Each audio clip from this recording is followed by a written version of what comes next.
We're all born ignorant. It takes hard work, though, to stay stupid. You wouldn't just arrive on an empty block of land without a set of plans and kind of go, okay, let's put some bricks over there and start building and then make it up as you go. If you're not making genuine net profit after paying yourself a market-related salary, you have a JOB. You don't have a business. There's no way that you would build a house without a plan. You'd need a set of drawings to build a house. Why would your business be any different? Getting to know which numbers are important and what story they tell you, that's probably the one thing that'll make the difference between success and failure. This is Professional Builder Secrets, the #1 podcast to help you grow your building company safely and securely. Brought to you by the Association of Professional Builders. Join us every week as we talk to industry experts and your fellow professional builders on everything you need to know to generate more leads, more sales, and higher margins while improving the building experience for your clients. Hello, and welcome to the Professional Builder Secrets podcast, a podcast by the Association of Professional Builders for building company owners, general managers, VPs, and emerging leaders. Here we discuss all things running a professional building company, from sales processes, financials, operations, and marketing. I'm joined today by head coach Andy Skarda for the Association of Professional Builders. Andy, it's been a hot minute since we last spoke. How have you been doing? It has been a while, Bosco. I've been doing really well, thank you. Nice and busy preparing for a strategic retreat with some of our mentoring group, but really well. How have you been? Yeah, it's been great too. It's been great to see the progress of our podcast. We've got listeners from all over the world, and I'm loving meeting all the different builders, and some of the builders are students of your coaching. So we're actually really excited for this season because there's a lot of Andy students that have a lot of insights. But we want to chat today about getting results for a building company. And so my first question off the bat today is, why is a framework for results so necessary for builders today, and why should they be prioritizing it? Well, Bosco, as you know, I'm never obtuse or sarcastic. But the short answer is it isn't. And I think this is an area where people have got to make the mindset switch from being a builder to being a business owner. So a results framework probably for a builder is fairly simple. The build happens in almost a linear kind of sequence. Most builders build in pretty much start at the bottom, build their way to the top, and then fit it out. But here we're talking about running a business rather than building per se. So I'm being a little bit pedantic, but the reason I'm doing that is to lay the foundation of the fact that the primary purpose of a business owner is to make quality decisions.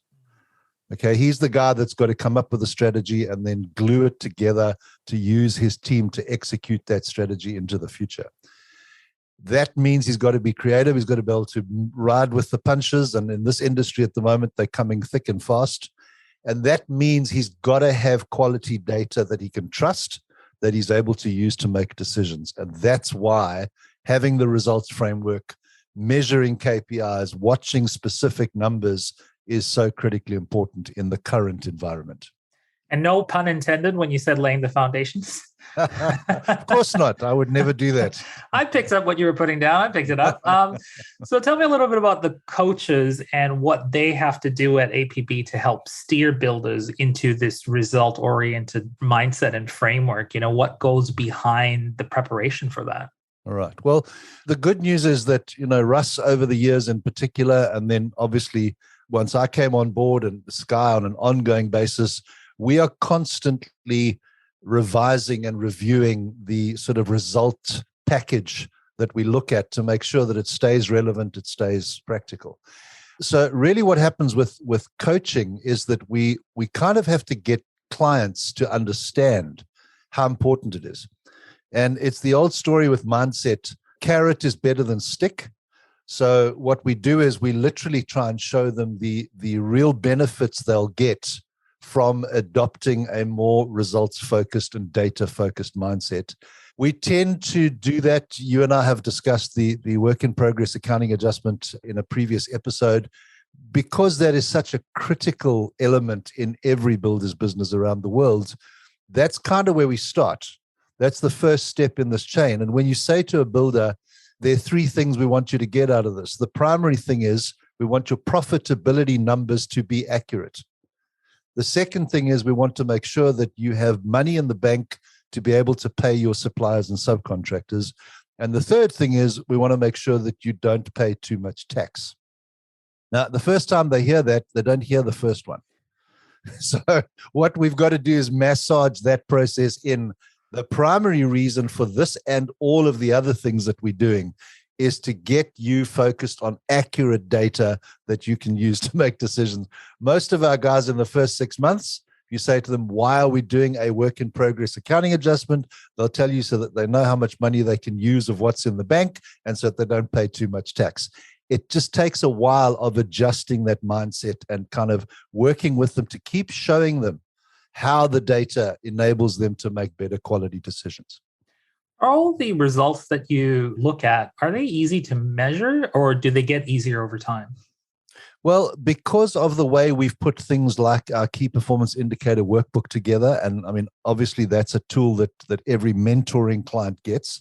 At our membership level, there are individual tools that we do as part of our action plan library. Those have been pre-populated with all of the necessary formulae to do whatever that tool is designed to do. So it's really as simple as kind of plug and play. As long as the builder can get accurate numbers from either their bookkeeping system or their bookkeeper or their production stroke construction management guys, they can plug those in and then the tool will do the work for them to kind of give us the end results. Now, it sounds like, the tools that we provide are really strong reporting framework tools. Do you require the builders to then manage this month to month, or is it one of those tools that sort of you set and forget and only look at it once in a while? I mean, different tools have different frequencies simply because of what they're designed to measure. We generally would get them to measure the front end of the business, so marketing and sales on a weekly basis, because particularly with marketing, it's something, as you will definitely know, you want it to be an investment, not a cost. Which means if we're investing $500 this week, we want to see those results next week, or we want to stop what we did last week. So those kind of things need a more regular, disciplined approach in terms of a weekly thing. Most of the balance of them would be on a monthly basis. And we have found over time that because of the way a building business works, the ebb and flow of the work and those kind of things, we generally take most of the major financial numbers, so things like your P&L and your balance sheet, and we look at those quarterly. We do look at them every month, but usually in that sort of interim 2 months, we're predicting the trends. And then once the quarter's done, that gives us enough time to really get a good picture of what's going on in the business. Now, with your illustrious career, I'm sure there's something that's your go-to when it looks at results and you're looking at reporting. What's your go-to? Because we all have that gut feeling. When you put in 10, 15, 20 years, there's some certain things that we look at. I look at websites all day long, and I can look at a website and look at the homepage and know within 15 seconds, my gut will tell me, before I even look at the data analytics, what's happening behaviorally. Yeah. Where do you go to look for, that behavior, and what are you looking for in those results? Maybe even the P&L statements. What do you look for typically? Yeah, look, that's exactly where we go. At the end of the day, there's no point in being in business unless you're making genuine net profit. Anything else is a fallacy. If you're not making genuine net profit after paying yourself a market-related salary, you have a job. You don't have a business. All right. So kind of the progression that we want people to get through is you start basically self-employed with a job. It's a guaranteed kind of working for yourself kind of job, but it's just you doing everything. Then you progress to being a business owner, where you now have a team of people that are assisting you to run the business. But the end game has got to be at some point exiting the business on your terms and setting yourself up financially for the rest of your life, whatever that means. Warren Buffett is famously quoted as saying, there is no point in starting a business other than to sell it. So, really the mindset that's got to change is we are doing this on the basis that in 5 years, 10 years, 20 years, whatever, this must have value, and that value must translate into a payout for me that sets me and the people that are important to me up for the rest of our lives. So net profit is where we start. And essentially what I try and get builders to understand is that when we look at the targets tab, when we look at the financial results, exactly as you said with that website, within 15 seconds, I can tell you where the problems are in the business just by looking at those numbers. And that's not because I'm clever. It's just because I'm old. I've done it a lot. Well, I think the older we get, the more memory we have, because I remember specifically in one of my episodes with you where you had mentioned that that's sort of the DNA tracking that you look at financially, forensically, to sort of identify where the pain points are. Yeah. So maybe we are getting old, my friend. Maybe that's why we've got the memory, memory going on. Yeah. So tell me a little bit about this. So when you mentioned an interesting entity about the exit plan, you mentioned about knowing where you want to end up. Yeah. Do a lot of builders know that when they start working with APB, or is that something that you have to extract out of them when you start working with them? Yeah. Look, I think in my very nearly 5 years in this seat, I think I've had one who's kind of been able to give me their plan. And the reason for that is, I think you and I have discussed a couple of times, is a lot of builders don't ever even plan to be business owners. Yeah. They want to be builders. They want to build stuff. That's why they got into this industry. They love creating those beautiful homes. They almost become business owners by accident, by mistake.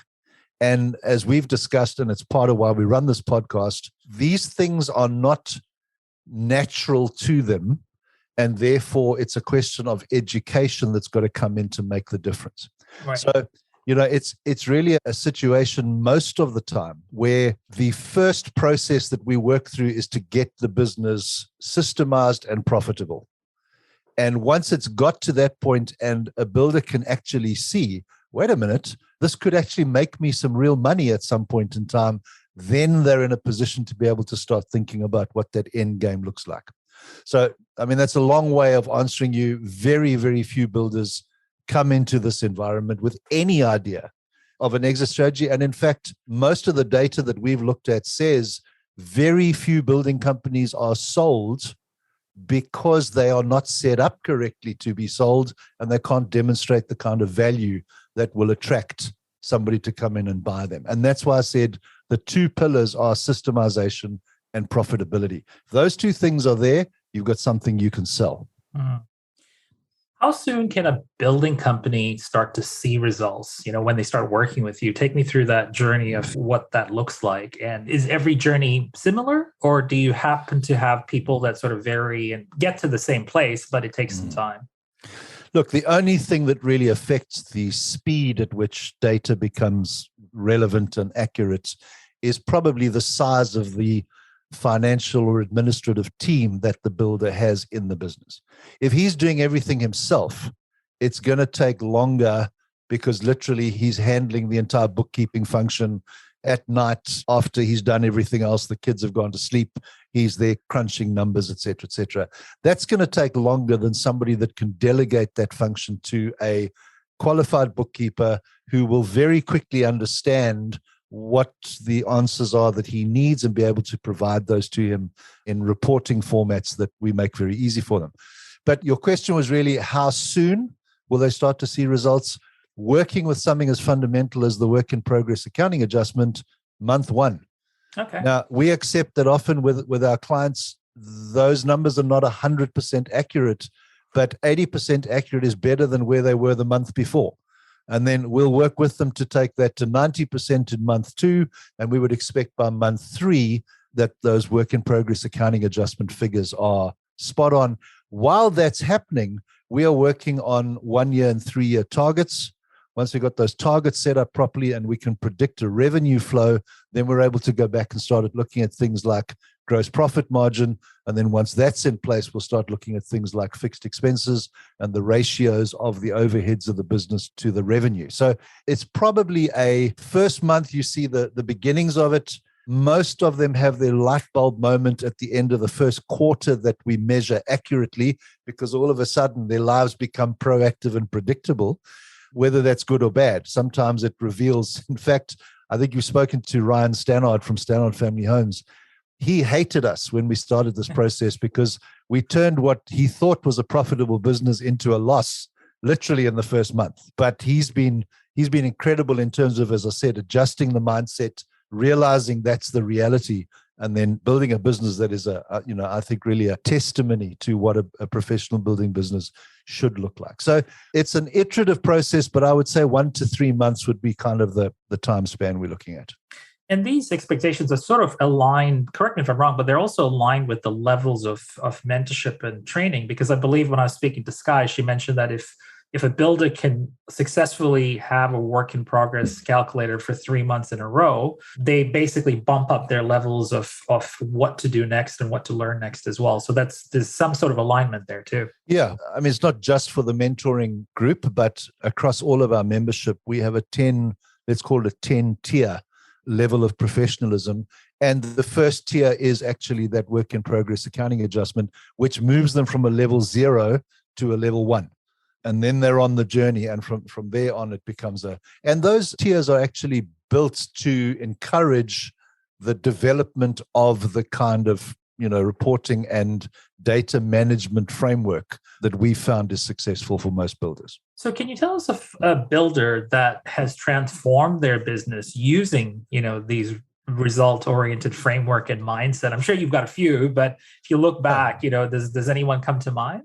Well, I mean, I've mentioned Ryan already. He's kind of, from my perspective, as in the people that I've worked with, he's probably the poster child. But I mean, the reality is there are a few. I can think of, I think you spoke to Toby and Elizabeth Searle from Highwater Homes.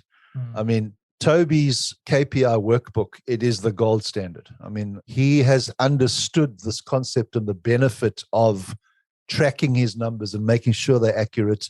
And that's made a huge difference in their lives. Jeremy and Sue from Gaia Construction in Melbourne, Sherbrooke Construction, probably also they are definitely up there in the top 5 in terms of a business that 5 years ago was reasonably successful, but is now in a place that has real value and the ability for the owners to predict exactly what the year is going to look like. And here's the other thing, in fact, thinking of Sherbrooke specifically, the ability to predict when things have started to wobble. Knowing straight away, we've got a problem, we need to address it, and knowing where in the business to go to address that problem, because they often don't manifest in the same place. It's a little bit of that whack-a-mole game. If you're not watching what's happening on the marketing side, well, the first time you're going to realize there's a problem is when you've got a hole in your construction schedule 6 months later. Then you've got to play catch-up for 3 months to get that lead generation going again. And what you find is that hole turns from 6 months into 12 months. And that can be a really difficult thing for people to do. It's probably unfair. I think I'd have to go back and take the diplomatic answer to your question and say, certainly everybody that puts in the work in the mentoring program is busy transforming their business. But those guys that I mentioned are really standout examples of guys that have done it successfully. What are some of the key considerations that builders need to be aware of when it comes to getting results? You talked a little bit about Toby and being really aware of his numbers and the gold standard there. Is a lot of this sort of mindset driven and also discipline driven? It sounds like you've got to be on top of your numbers quite frequently from what you're saying. Well, absolutely. And it comes back to focus and prioritization. I think I've mentioned to you before that one of my pet peeves is the words time management, because it's an impossibility. You can't manage time. So what does that mean? It means that you've got to allocate the right amount of time to the right activities to get the right outcome. And as we've spoken about earlier, a builder coming into the APB and starting with us already had a 90-hour week. Now we say to him, on top of everything else you've been doing, now you need to start measuring your numbers. And now he looks at this and goes, I've got to go from 90 to 120 hours a week. Well, no, because what we'll also do with him is say to him, let's take a chunk of your business, either eliminate it, automate it, or delegate it, and get some people in to get you back. And that's probably the key, is they've got to give up something in order to replace it with this new thing that is more important. And I'm simplifying the process, but largely what we'll look for is what is the one thing in their lives that is taking up the most time that they hate doing and they're terrible at.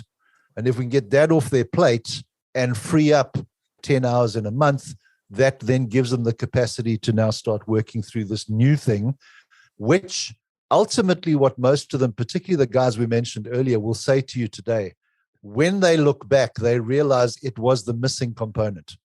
Nobody that comes to us is a bad builder. They all are fantastic builders. They all build incredible homes, but they don't have the skills that they need to really run a business efficiently. And this is probably the fundamental thing that needs to change for them to get to that place. Now, you talked a little bit about the work in progress account adjustment side of things, for the first few months and everything else. What are some of the benchmarks that builders should aim to expect in their first year or second year working with APB? And is there a roadmap that you direct them to when it comes to those results? Yeah, it's difficult to kind of give you a one size fits all. It depends on, which are they building custom homes? Are they doing renovations or remodeling? But we focus very much on getting the business profitable as quickly as possible. So that's the first thing that we kind of focus on. But there's a lot of moving parts in making that happen. And it's kind of dealing with both sides of that scale, as in we want consistent lead generation happening. We want to start looking at the quality of the leads that are coming in. We want to make sure that the work that we already have is being done professionally and efficiently, and we're maximizing whatever margin we've got in it. And we find in most cases that builders that come to us in the early days are probably selling themselves short financially. They're cutting margins to get work, or they just don't realize what sort of margins they need. And when we start to work on that side of thing, where with their sales process, they start demonstrating value, that allows them to start bumping the margins up. That's really what we're looking to see, is kind of a year-on-year improvement in margins. But that's only going to happen if we start to get marketing systemized, a sales process that's professional and organized, and then that flowing through to a better quality job that is managed and executed better, and that then results in a better bottom line result for them. You talked about mindset playing a really big role here. You mentioned Ryan not liking the coaching. That's the understatement. He butted heads with us for months over it. So tell me a little bit about the common barriers that builders must overcome to have this result-oriented mindset. What are some of the barriers that your coaches are dealing on the front lines? Is it shock? Is it just a stubbornness? Is it all kinds of emotions hitting them? Yeah, it's, again, as I've got to reiterate, this is not an industry for sissies. The guys are working extremely hard, long hours under trying circumstances, and then we lump something on top of all of that. So in the early stages, it's a very, very careful process of managing the amount of additional pressure that gets put on them. But it is absolutely that. It's making that shift. We have a lot of people that don't get on board with the APB. In fact, one of the comments that I heard yesterday was, we don't want to put our focus in the spreadsheet stuff because then our focus is in the wrong place. Well, that attitude is going to land you in administration quite quickly, because there's no way that you would build a house without a plan. You'd need a set of drawings to build a house. Why would your business be any different? And effectively, that's what we're saying here, is that you need to apply the same logic. You wouldn't just arrive on an empty block of land without a set of plans and kind of go, okay, let's put some bricks over there and start building, and then make it up as you go. So it's kind of getting them into that place of understanding that in the transition from being a builder to becoming a business owner, and particularly a professional business owner, there are new things that you need to learn and do that you don't need to learn and do if you are just a builder. As they understand and want to make that transition, we find that the process becomes a lot easier.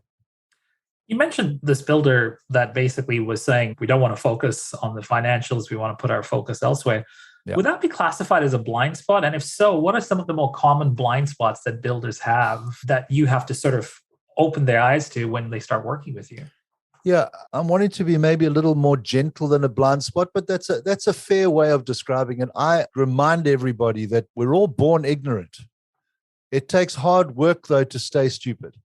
You've got to walk around with blinkers on and fingers in your ears. The reality here is most people, certainly, that it's more a lack of understanding of why results and measuring results and tracking data is important. Most builders, if I take it back to their personal finances, they start to understand. I mean, they measure their own finances. They know how much money they've got in the bank. They know what they're spending on, vehicles and their kids' schooling and groceries and et cetera, et cetera. Well, if you're doing that in your personal life, why wouldn't you be doing that in your business? I don't know if it's so much a blind spot as just because most of them come into this by accident.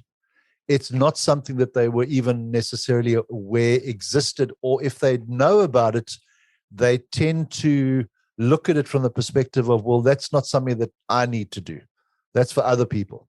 It's kind of getting them to realize, no, if you want to be building a business that has value, is profitable, is systemized, you're going to have to track this kind of data on an ongoing basis. Now, take me through the coaching side of things. Obviously, one of the biggest gifts a coach can do is hold someone accountable when they're working with them. How do you and all the other coaches at APB hold builders accountable to make sure that they stay true to the cause and to keep them aligned with the goal of getting those results? Well, the beauty is they set their own targets.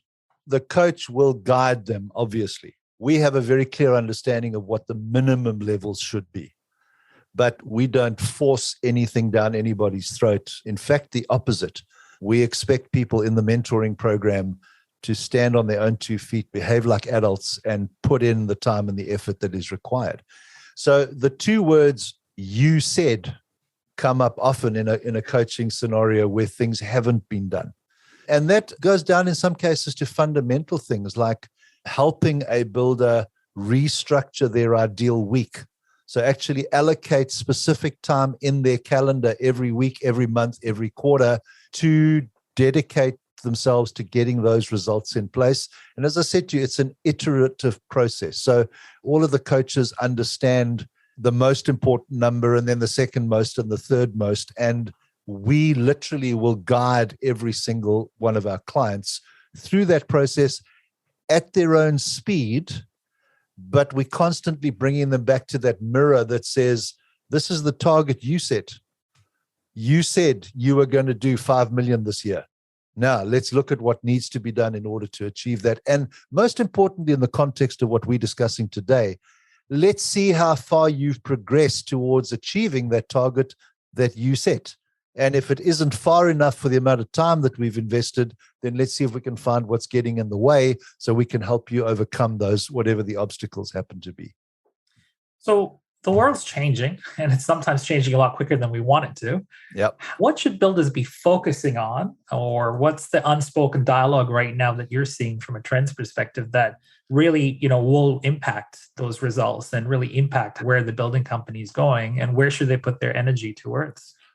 Well, we started off kind of talking about the fact that the primary purpose of any business is to generate net profit. Yeah. I was talking to a group of builders last night, in fact, about the necessity that exists in the current environment to really look after your subcontractors because they're also in a difficult situation because of the market. You can only do that if you have reserves. You can only have reserves if you've got enough margin, if you've got the profitability.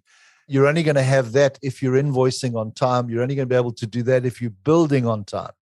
So it really is this process of making sure that we are on time, on budget, keeping the clients happy, and making sure that right at the outset, we're building in enough margin to give us the reserves. And I have a client desperately hoping that it stops raining in Queensland in Australia at the moment, because he has, I think he said, 6 projects that are sitting at the moment, literally one dry day away from progress payments. Wow. But he can't get enough of a dry day to get that progress done so that he can submit the claim and get paid. But of course, the bills keep coming, don't they? Yeah. Now, he's essentially got to fund that gap over which he has no control. He can't stop the rain. In fact, there's a song that just popped into my head. Who'll stop the rain? Sorry, bad side issue. The point I'm trying to make, the flexibility, building and holding onto reserves so that you have options, that is the key in the current environment. Being able to ride the storms that exist in this industry at the moment. And what does that say?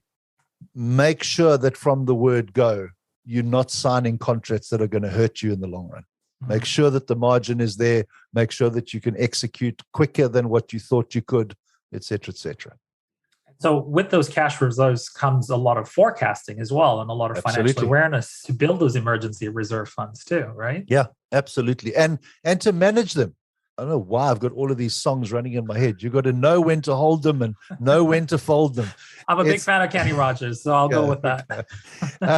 It's really knowing when it's time to release some of those reserves because it's necessary. And even that, helping builders understand that often the reserves that we get them to create are not an investment, they're an insurance policy.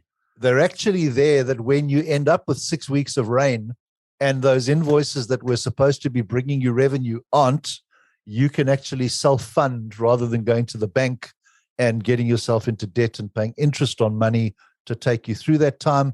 You become your own bank.